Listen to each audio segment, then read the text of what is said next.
बिस्मिल्लाहिर्रहमानिर्रहीम। Dear student, कैसे हैं आप सब के सब। मैं आपका फिज़िक्स का टीचर मुश्ताक अहमद। हम सेकेंड ईयर फिज़िक्स पढ़ रहे थे और सेकेंड ईयर फिज़िक्स के अंदर भी chapter number 15 alternating current circuits को पढ़ रहे थे। अल्टरनेटिंग करंट सर्किट्स का लास्ट टाइम तक जो हम लोगों ने डिस्कशन कर लिया था वो हमने डिस्कस किया था AC through inductor through a coil. उससे पहले हमने रजिस्टर को देखा था और एसी अल्टरनेटिंग वोल्टेज और करंट के डिफरेंट डायमेंशंस को ऑब्जर्व किया था।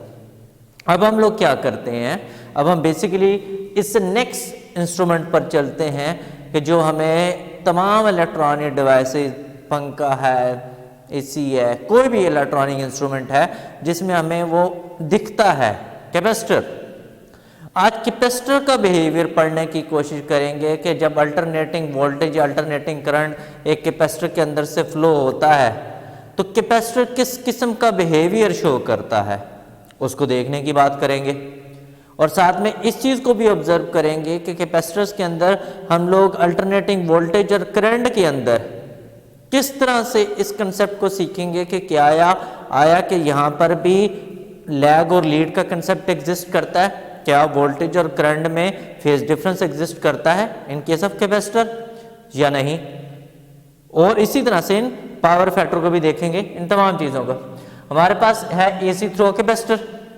डायग्राम आपने देखी है, डायग्राम बनी हुई है कि हमारे पास एक एसी सोर्स है और इस एसी सोर्स के साथ एक कैपेसिटर मौजूद है। कैपेसिटर, चूंकि कैपेसिटेंस से बात की जाती है और कैपेसिटेंस क्या है, कैपेसिटेंस का मतलब कहते हैं the ability of a capacitor to store the charge. अब हम कह रहे हैं कि वो एबिलिटी जो एक कैपेसिटर के पास मौजूद है चार्ज को, और किस चार्ज को, इलेक्ट्रिकल चार्ज को स्टोर करने की, उसको कैपेसिटेंस बोलते हैं। तो इसलिए यहाँ पे पर चूंकि इसके ऊपर चार्ज स्टोर हो रहा है, इलेक्ट्रिक चार्ज स्टोर हो रहा है, इलेक्ट्रॉन स्टोर हो रहे हैं, तो डेफिनेटली हमारे पास, हमने इसको सी से रिप्रेजेंट कर दिया। यहाँ पे एक अल्टरनेटिंग सोर्स है, एक अल्टरनेटिंग बैटरी है जिसको हमने यहाँ पे दिखा दिया। अब वो कह रहे हैं कि जब आप एसी थ्रू कैपेसिटर्स को डिस्कस करेंगे तो इसमें बेसिकली क्या है, इनिशियली हमने कहा इनिशियली तौर पे हम क्या करते हैं कि अगर फॉर एग्जांपल मैं कहता बैटरी का ये पॉजिटिव पोलैरिटी है, ये नेगेटिव है, ठीक है, तो आपके पास क्या होता है, जैसे इसका half cycle positive half cycle start होता है तो आपके पास कैपेसिटर की एक प्लेट तार हो रही है, ठीक है, कि करंट इधर से फ्लो करता है। जैसे ही बैटरी अपनी पोलैरिटी चेंज करती है और पोलैरिटी चेंज करते ही जैसे ही अपना नेगेटिव हाफ साइकिल स्टार्ट करता है तो नेगेटिव हाफ साइकिल दूसरी प्लेट चार्ज होना शुरू हो जाती है। इसका मतलब है एक सिंगल साइकिल के दौरान हम ये ऑब्जर्व करते हैं कि कैपेसिटर की दोनों प्लेट्स इकट्ठी चार्ज हो रही हैं, हाफ साइकिल में एक प्लेट, हाफ साइकिल में दूसरी प्लेट। तो इसका मतलब ये हुआ कि अब अगर हम इस सारे के सारे फिनोमेना को समझने की बात करें तो बेसिकली क्या हो रहा है, अगर मैं गौर से इसको देखूं, ठीक है, आप लोग अगर गौर से देखें, जब तक कैपेसिटर की प्लेट्स के ऊपर यहां से चार्ज नहीं दिया गया था, इलेक्ट्रॉन नहीं आए थे, तो क्या इस पे पोटेंशियल मौजूद था? नहीं। इसका मतलब है हम क्या ऑब्जर्व कर रहे हैं सर्किट के अंदर, हम ये ऑब्जर्व कर रहे हैं सर्किट के अंदर कि जैसे ही हम लोगों ने यहां से वोल्टेज दिया, इलेक्ट्रॉन फ्लो हुए, करंट फ्लो हुए। इसका मतलब है पहले आपके पास क्या हो रहा है, इलेक्ट्रॉन फ्लो कर रहे हैं, पहले करंट फ्लो कर रहा है। तो जैसे जैसे चार्ज इस पर स्टोर होता जा रहा है फिर इसके ऊपर पोटेंशियल आता जा रहा है। तो इसका मतलब क्या हुआ, अगर मैं इस चीज को एक कंसेप्ट बनाऊं तो मुझे सिर्फ इस चीज को समझने से ये आ रहा है कि हम चूंकि चार्जेस को स्टोर पहले कर रहे हैं, पोटेंशियल बाद में अपीयर हो रहा है, तो हम ये भी कह सकते हैं कि अगर मैं बगैर फेजर डायग्राम बनाए, बगैर किसी कंसेप्ट को समझे, यहां पे अगर फिजिकली एक चीज को समझना चाहूं, किसके लिहाज से, अल्टरनेटिंग वोल्टेज और अल्टरनेटिंग करंट के लिहाज से, तो मुझे ये चीज समझ आ रही है कि करंट इलेक्ट्रॉन के फ्लो की वजह से यहां पर लीड करता है, करंट की वजह से वोल्टेज है, करंट की वजह से वोल्टेज है। इसका मतलब है पहले यहां पे चार्जेस आते हैं, स्टोर होते हैं, करंट फ्लो होता है, और जब इसके ऊपर स्टोर होते हैं देन यहां पे पोटेंशियल आपके पास आता है। इसका मतलब है जब करंट अपनी मैक्सिमम पर आता है देन कैपेसिटर की प्लेट्स पोटेंशियल शो करती हैं। तो अगर मैं इस चीज को एक कंसेप्ट वाइज समझना चाहूं तो मुझे सिर्फ इस डायग्राम को देख के ये चीज समझ आती है कि इस केस में करंट को लीड करना चाहिए किस पर, वोल्टेज पर। ये तो एक फिजिकल कंसेप्ट है जो हमने इलेक्ट्रॉन के फ्लो की बेस पर अपनी बात कर दी कि क्या हुआ जी, बैटरी ने पोटेंशियल दिया, चार्जेस सप्लाई किए, इलेक्ट्रॉन आए, इलेक्ट्रॉन ने स्टोर होना शुरू कर दिया। ये कैपेसिटर की प्लेट्स है, इलेक्ट्रॉन आए, स्टोर हो रहे, हाफ साइकिल पे एक, हाफ साइकिल पे एक, हाफ साइकिल पे एक, हाफ साइकिल पे एक। इसका मतलब है कि एक ही साइकिल के दौरान दोनों कैपेसिटर की प्लेट्स के ऊपर चार्ज स्टोर हो रहा है। जैसे जैसे चार्ज स्टोर हो रहा है करंट के फ्लो की वजह से फिर इन पर पोटेंशियल अपीयर होता जा रहा है, उससे पहले इन पर पोटेंशियल मौजूद नहीं है। इसका मतलब है कि करंट की वजह से पोटेंशियल है। इन केस ऑफ कैपेसिटर तो करंट को लीड करना चाहिए वोल्टेज पर, किसके केस में, कैपेसिटर के केस में। तो इस चीज को समझते हैं। अब कह रहे इस चीज को कैसे समझोगे, हमने कहा जी हम लोगों ने तो जो चैप्टर 11 पढ़ा था और चैप्टर 11 के अंदर जब हमने कैपेसिटर का आर्टिकल पढ़ा था तो वहां पर तो हमने कैपेसिटर की जो इक्वेशन देखी थी वो थी Q equal to CV। Capacitor की जो इक्वेशन है चार्ज स्टोर करने की वो इक्वल है Q equal to CV। Q charge है जो कैपेसिटर की प्लेट में स्टोर हो रहा है, C उसकी कैपेसिटेंस है और V पोटेंशियल है जो उस सोर्स ने दिया।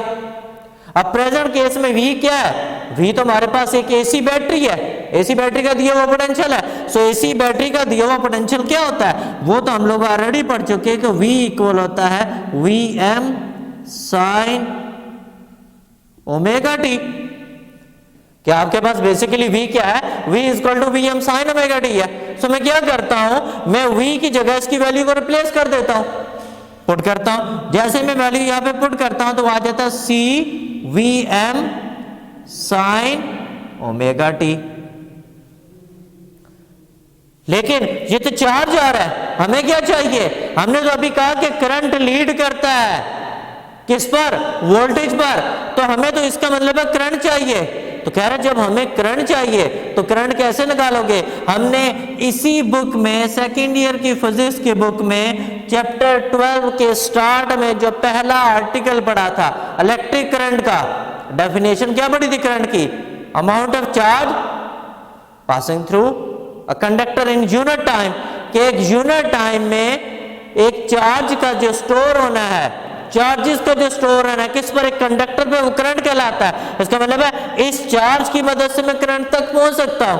तो करंट क्या आया, करंट आया I equals to del Q by del T।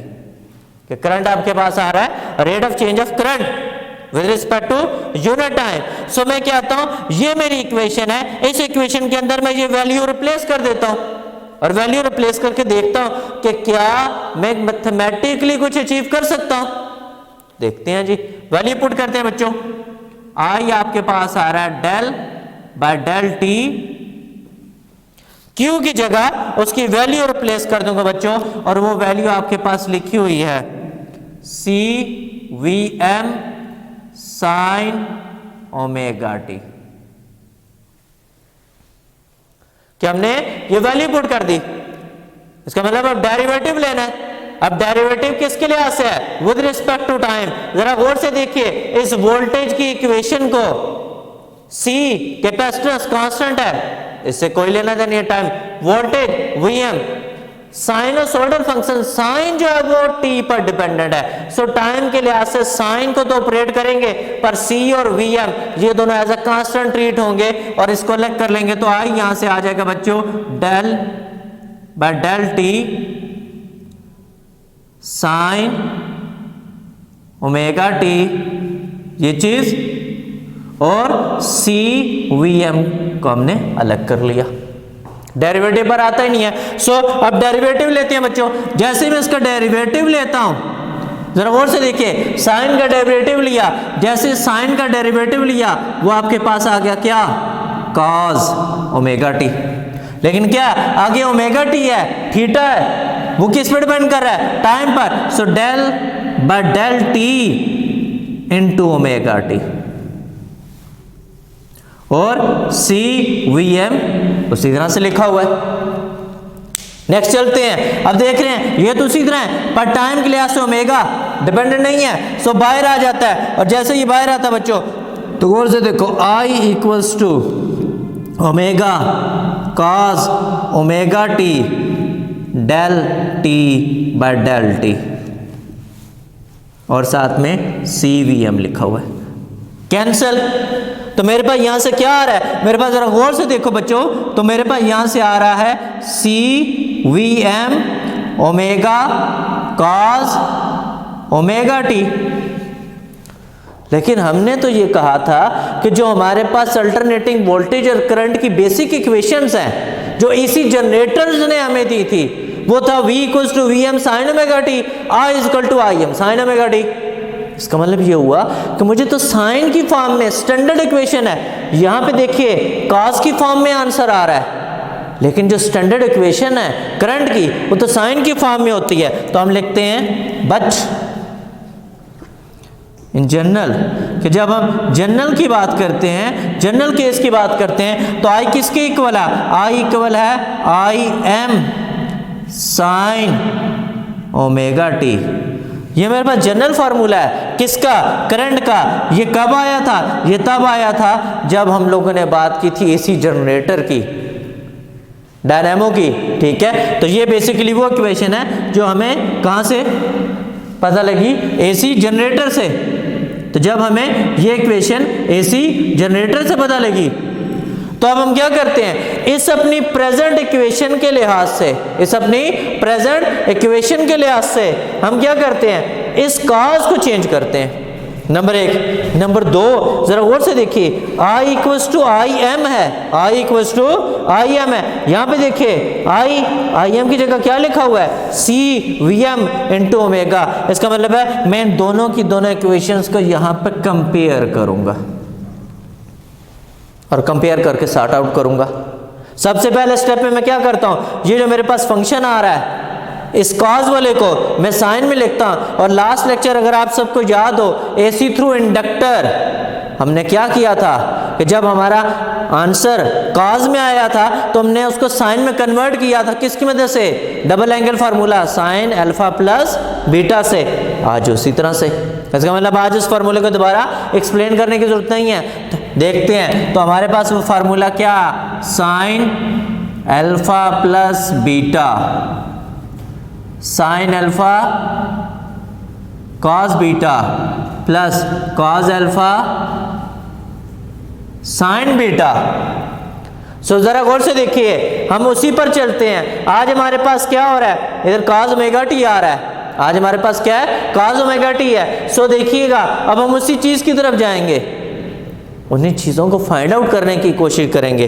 ज़रा गौर से देखें, उस दिन हमने यहाँ पे क्या लिखा था, साइन अल्फा की जगह हमने लिख दिया था omega T plus pi by 2। तो यहाँ से आपके पास आंसर क्या आया था, कॉस ओमेगा टी। सो इसका मतलब क्या हुआ कि हमारे पास ये चीज़ इसके इक्वल है। सो मैं क्या करूँगा, इस इक्वेशन के अगर मैं इक्वेशन 1 का नाम दे देता हूँ, तो इक्वेशन 1 के अंदर मैं ये वैल्यू रिप्लेस करता हूँ। सो कॉस ओमेगा टी की जगह उसकी वैल्यू रिप्लेस करता हूं, तो मेरे पास एक्सप्रेशन आ जाएगा I equals to I M, ठीक है, आई एम। लेकिन क्या यहाँ पे लिखा हुआ है, C V M into omega. So अभी हम इस चीज को ऐसे लिखेंगे, so C V M omega, cos omega T की जगह क्या आया, sine pi by 2 plus omega T. ये इक्वेशन आ गई। अब इस इक्वेशन को और इस जनरल इक्वेशन को जो एसी जनरेटर से आई थी, इनको आपस में कंपेयर करते हैं। तो कंपेयर करने जरा देखिए, इंस्टेंटेनियस करंट के against instantaneous current, maximum current के अगेंस्ट यहाँ पे क्या लिखा हुआ है, C V M into omega. सो यहाँ पे मैं क्या करूंगा, यहाँ पे लिखूंगा आपके पास आई एम इक्वल है C V M into omega. और जरा गौर से देखिए, इधर क्या लिखा हुआ है, sign omega T general equation में, पर मेरे पास क्या लिखा हुआ है, sign omega T plus pi by 2, sign omega T plus pi by 2। इसका मतलब है क्या मेरा करंट वोल्टेज की जनरल इक्वेशन पे पाई बाय 2 लीड कर रहा है। और क्या हमने शुरू में बच्चों, अगर आप याद करो तो शुरू में मैंने आप सबको क्या समझाया था, शुरू में मैंने आप सबको क्या बताया था कि पहले चार्जेस आते हैं, इलेक्ट्रॉन आता है, इसके ऊपर करंट फ्लो करता है, तो करंट की वजह से पोटेंशियल अपीयर होता है। सो करंट को लीड करना चाहिए। तो जरा गौर से देखो, करंट को लीड करना चाहिए। वोल्टेज की ये इक्वेशन लिखी हुई है, जरा गौर से देखिए, V equal to Vm sine omega t, just omega t है, लेकिन अभी करंट की इक्वेशन देखिए, करंट की जो इक्वेशन आ रही है Y equal to I C V M into omega sine omega t, this, इसका मतलब है ये आई एम के इक्वल है, तो यहाँ से आई आ जाता है आई M sine omega T plus pi by 2। सो ये बच्चों मेरे पास वो इक्वेशन आ गई जो किस केस में है, एसी थ्रू कैपेसिटर के केस में। और ये देखिए कि करंट लीड कर रहा है किस पर, वोल्टेज पे, कितना, पाई बाय 2, नंबर 1। अब नंबर 2 पे आ जाते हैं, इस टर्म को निकालते हैं।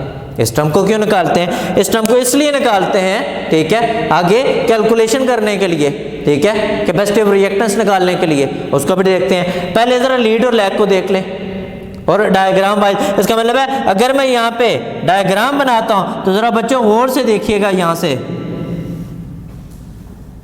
टाइम, अगर मैं पहले यहां पे वोल्टेज बनाता हूं तो जरा गौर से देखिएगा,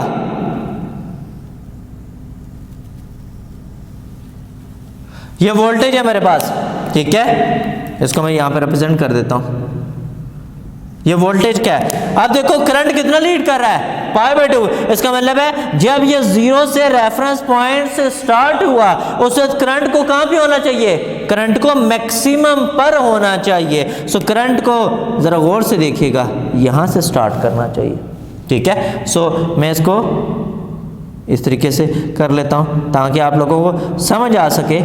इस स्टेप के ऊपर जरा गौर से देखिएगा, यहां से करंट स्टार्ट हो रहा है, ये, ठीक है। सो बेसिकली आपके पास जरा देखिए ये 0 है, पर ये क्या है, आपके पास करंट यहां से स्टार्ट हो रहा है आई, ये तो आपके पास कितना है, पाई बाय 2 मैक्सिमम पर है, पर ये कौन सा है, ये तो रेफरेंस पॉइंट पर है, ये तो रेफरेंस पॉइंट पर है। इससे आगे को चलते हैं, जरा बच्चों गौर से देखना सारे के सारे, ये, इससे आगे को देखता हूं, ये, और फिर यहां पर जरा आप गौर से देखिएगा इस इक्वेशन को, मैं इसको आगे इधर से लेके चला जाता हूं, ये इस तरह से आगे चलती जाएगी। जरा गौर से देखिए, आप इन दोनों को तवज्जो से देखिएगा। यहां पर क्या है, करंट आपके पास कितना है, पाई बाय 2, वोल्टेज कितना है, 0, कितना लीड कर रहा है करंट, पाई बाय 2। इधर आ जाता हूं, नेक्स्ट स्टेप पर आता हूं, यहां पर आपके पास क्या है, करंट आपके पास है पाई, पर वोल्टेज आपका कितना है, पाई बाय 2, कितना लीड कर रहा है, पाई बाय 2। आगे आता हूं, यहां पे करंट कितना है, ब्लैक लाइन करंट को रिप्रेजेंट कर रही है। जब मैं यहां पर पहुंचता हूं तो करंट कितना है आपके पास, 3 पाई बाय 2 पीक वैल्यू, लेकिन आपका वोल्टेज कितना है, पाई पर, अगेन कितना लीड कर रहा है, पाई बाय 2। यहां पर आगे आता हूं, इस नेक्स्ट इंटरसेक्शन पर आता हूं, यहां पे देखिए आपके पास करंट कितना है, 2 पाई, लेकिन ये कितना है, 3 पाई बाय 2। अगेन यहाँ पे कितना लीड कर रहा है आपके पास, जरा गौर से देखो तो यहाँ पे आपके पास हर स्टेप के ऊपर आई लीड कर रहा है, किस पर, वोल्टेज पर, कितना, by pi by 2, by pi by 2। सो इसका मतलब ये हुआ कि हमें यहां से ये समझ आ रहा है कि कैपेसिटर के केस में करंट लीड करता है किस पर, वोल्टेज पे, कितना, पाई बाय 2। हमने ई स्टेप के अंदर इसको मॉनिटर भी किया। अब आप बच्चे कह रहे होंगे कि सर ने तो यहाँ से शुरू किया, इसका मतलब क्या है बच्चों, जरा इसका मतलब ये है कि करंट चूंकि पहले स्टार्ट हो चुका था तो करंट आपके पास ये है, इसका मतलब है 0 रेफरेंस से पहले ही करंट स्टार्ट था। सो करंट सर्किट में पहले दिया गया, कैपेसिटर की प्लेट्स पे, वोल्टेज बाद में आना शुरू हुआ, जो हमने शुरू में कंसेप्ट समझा। सो करंट पहले से मौजूद है, करंट पहले दिया गया, इलेक्ट्रॉन पहले फ्लो करवाए गए, बाद में कैपेसिटर की प्लेट्स पे वोल्टेज आया, दैट इज अ कंसेप्ट। ये तो आपके पास आगे। अब इससे आगे को चलते हैं किस पर, फेजर डायग्राम पर। जब हम आ जाते हैं फेजर डायग्राम पर तो बच्चों जरा गौर से देखो, हमारे पास क्या हो रहा है, करंट लीड कर रहा है किस पर, वोल्टेज पे। इसका मतलब है जब मैं यहाँ पे डायग्राम बनाता हूँ तो यहाँ पे क्या है, करंट है, यहाँ पे क्या है, वोल्टेज है, किसका, कैपेसिटर का। सो करंट लीड कर रहा है इससे, ये आपके पास आ गया। कितना लीड कर रहा है? π/2 90 डिग्री। ये चीज आ गई। कह रहा जब हमने इस चीज को समझ लिया, इससे एक स्टेप और आगे को चलते हैं। अब वो कह रहा है और स्टेप क्या है? हमने कहा जी इसके अंदर हमने ये तो देख लिया कि इस सर्किट के अंदर करंट लीड करता है वोल्टेज पर, लेकिन कैपेसिटर एक डिवाइस है, चार्जेस के फ्लो में ऑपोजिशन तो देगा। उस ऑपोजिशन को हम क्या कहेंगे? रिएक्टेंस कहेंगे, रिएक्ट करता है, ठीक है। तो उसको बेसिकली हम यहाँ पे कहते हैं रिएक्टिव कैपेसिटेंस, रिएक्टिव कैपेसिटेंस, ठीक है। कैसे निकालूंगा इसको? हमने वो जी शुरू में करंट की इक्वेशन लिखी थी बच्चों, ये अगर आप लोगों को याद हो, ठीक है, ये गौर से देखिए, ये वाली, इसकी मदद से अब हम इस चीज को फाइंड आउट करेंगे। जरा गौर से देखिएगा, हमारे पास क्या है? Im इक्वल है Vm C इंटू ओमेगा। पर ये हमें कैसे इंफॉर्मेशन देगी? हमें ओम्स लॉ का पता है। ओम्स लॉ क्या आता है? V equals to I R, V equals to I R. जरा गौर से देखें, मैं लिखता हूं बाय ओम्स लॉ, कि जब मैं ओम्स लॉ की बात करता हूं बच्चों, तो ओम्स लॉ क्या है? V equals to I R. तो मुझे क्या चाहिए? मुझे तो रिएक्टेंस चाहिए, उसका मतलब है मुझे R का वैल्यू चाहिए। तो जब बच्चों R का वैल्यू यहां से निकालूंगा तो कैसे आएगा? V divided by I, V divided by I। लेकिन ये ओम्स लॉ की इक्वेशन कब थी? जब सर्किट में रेजिस्टर हो, जब सर्किट में रेजिस्टर हो। तो अब इस प्रेजेंट केस में क्या होगा?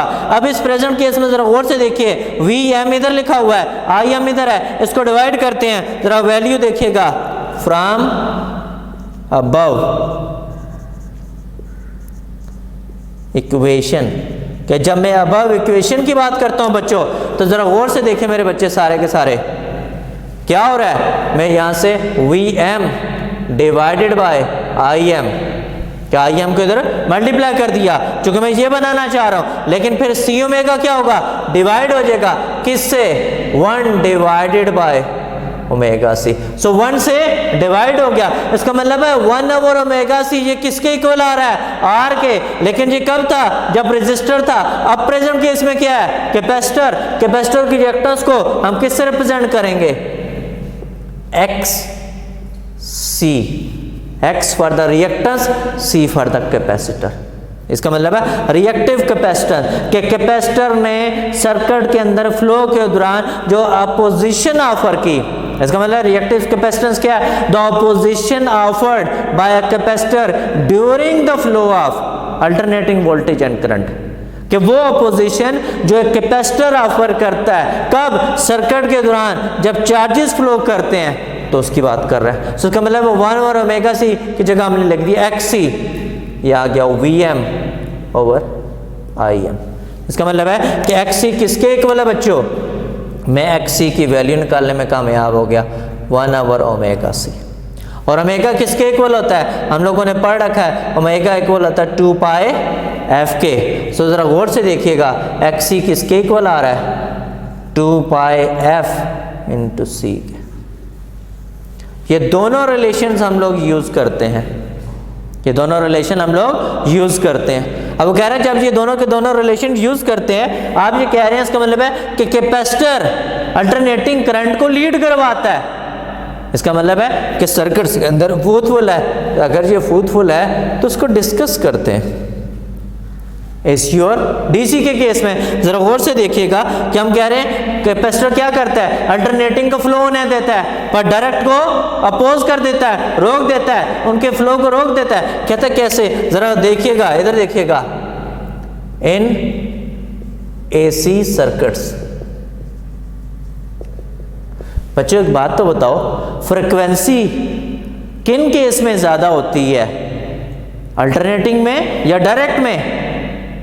डायरेक्ट में तो फ्रीक्वेंसी है ही नहीं, एक यूनिफॉर्म मैग्नीट्यूड है, एक स्टेडी करंट है। लेकिन कैपेसिटर के सॉरी अल्टरनेटिंग के केस में क्या है? फ्रीक्वेंसी ज्यादा कम, ज्यादा कम। इसका मतलब है कि in AC circuits we have very large frequency. कि एसी सर्किट्स में फ्रिक्वेंसी वो लार्ज होती है। तो जरा गौर से देखो बच्चों, XC किसके इक्वल है? 2 पाई F इंटू सी के। जब फ्रिक्वेंसी लार्ज होगी तो रिएक्टेंस क्या हो जाएगी? XC becomes small.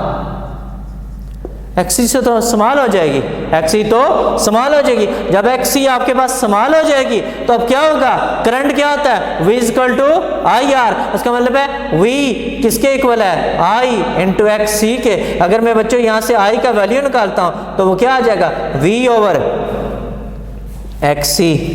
अब जब XC स्मॉल हो रही है, XC स्मॉल हो रही है, ये फैक्टर आपका स्मॉल हो रहा है, तो I क्या हो रहा है? I increases.